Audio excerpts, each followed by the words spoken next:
Anyway, so the creme de la creme of speaking gigs is, of course, the TED Talk, and if you can't get that, then TEDx. And so, as I mentioned in the book, years ago, a friend of my sister's from when we were kids, living down in Santa Cruz, and turned out she was the PR person for TEDx Santa Cruz, and invited me via Facebook to come and speak down there after the memoir came out.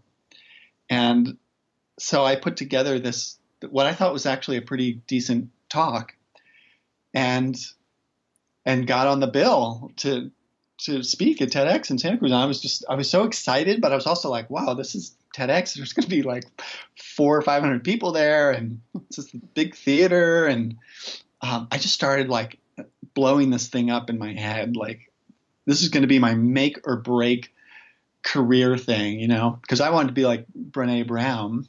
I wanted to knock it out of the park, get standing ovation, and the 10 million hits on Don't we YouTube. all? So it just got like my ego just sort of took over. It was really kind of dramatic and remarkable to watch. Because I had kind of prided myself in the fact that I had a pretty good practice going, and but I've never done a speaking gig this big, and spoken in front of this many people. And so the day came, and I get to the theater, and it's like, wow, it's a really big theater, and there's 4 cameras and microphones, and and they don't let you, you don't get any prompters, or you can't use any notes. And I arrived there, and then the head people come up to me, and they're like, oh yeah, and by the way, you're going to be closing the show. And I was like, what? No. Oh, So my palms are sweating for you right now. Oh yeah, the neuroses just kicked in, and it turned into this physical thing in my body where I just started feeling more and more nauseous. And there was actually a masseuse backstage. So I tried to get some body work. I tried to connect with the other speakers, but I just couldn't. I couldn't focus on being, present. And I paced around outside, I circled the theater 400 times. and finally, they were just, next thing I know, they're miking me up, and I'm next.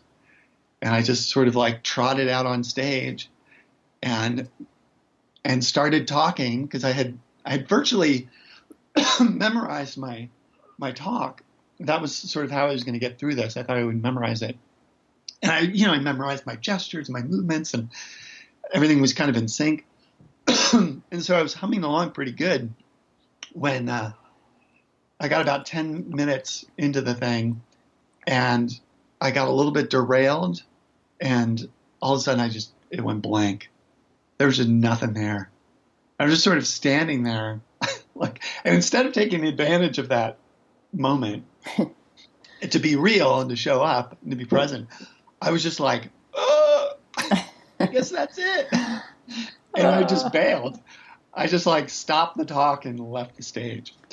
I so appreciate you sharing this story. I would like to share a quote that you wrote in the book about this toward the end of this story. And it was, I learned more from that failure than any previous success I've ever had. Yeah, because you know what? It was about 2 years later, I was invited to do the keynote talk at the California Writers Club in Northern California, which is not the hugest deal, but they're, just 150 people or something, and pretty well attended, and they were having oh God, who was the main keynote was Dorothy Allison, who wrote Bastard Out of Carolina. Mm-hmm. Do you know this book? I think so. It was a huge bestseller back in the late 80s, early 90s. Anyway, she's a force of nature. This woman is amazing. She's she's from the South, and she's kind of yelling at you the whole time and telling you what's what. And you're like, wow, I'm doing whatever Dorothy says. And she's such a good speaker. I'd seen her the year before give the keynote at the San Francisco Writers Conference, and I just thought she was the best thing ever. So her and I are keynoting together at this this conference. And I vowed, after that TEDx experience, I vowed that I was never going to feel physically that uncomfortable in my body ever again. I was going to go out there and have fun. I was going to devote myself to the audience and focus on them and just forget this whole me thing existed. And, I have some things I want to share. I'm not going to try and memorize anything. I'll have a few points that I want to share, but I'm just going to go out there, try and tell a couple stories and have a good time. Nice. And not compare myself to Dorothy, who Yeah. we all know is amazing. So Dorothy went and she did her spiel, and she was fantastic. And then right at the end of lunch, I came on to do my talk, and I just had a blast. And I had a blast, and I just let go, and it was fun. And I don't never try and be funny, because whenever I do that, I'm not funny. And so there was humor showed up and insight, and it was great. It was totally great. That feels good. Anytime you can let joy in to play with you, it's all good. Exactly. And it wasn't like the fear was totally gone. I mean, I was still nervous, but I leveraged that energy, and I leveraged it for the audience and not against myself. I love that. Leverage the energy of your fear for your audience. Nice. That's another quote I'll add to the book, okay? Yeah, I got it. All right, good. I'm taking notes. You mentioned in your book what kind of reader you are, and what was the deepest level? I'm that level all the time.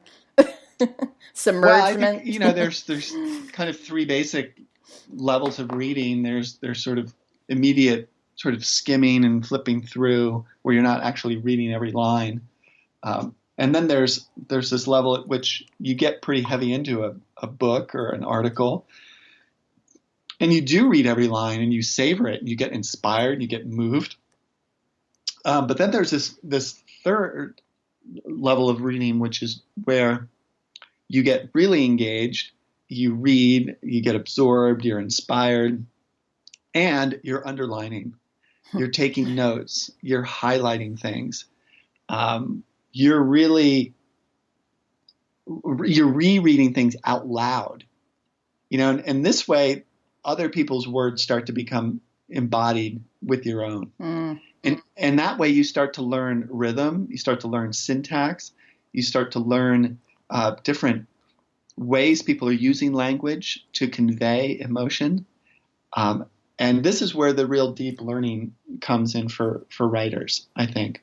You have to be a deep reader and a committed reader in order to be a good writer, I think. Definitely. I've heard that over and over again. As I've written more, I've also read more, and it makes a humongous difference. This is perfect, because my next question leads into something you said. Let's see, where is it? You ask us to let devotion go beyond mere interest, to let it blossom into habit, commitment, and mission. I just loved that line. Talk to us about devotion in your writing practice. It includes the reading.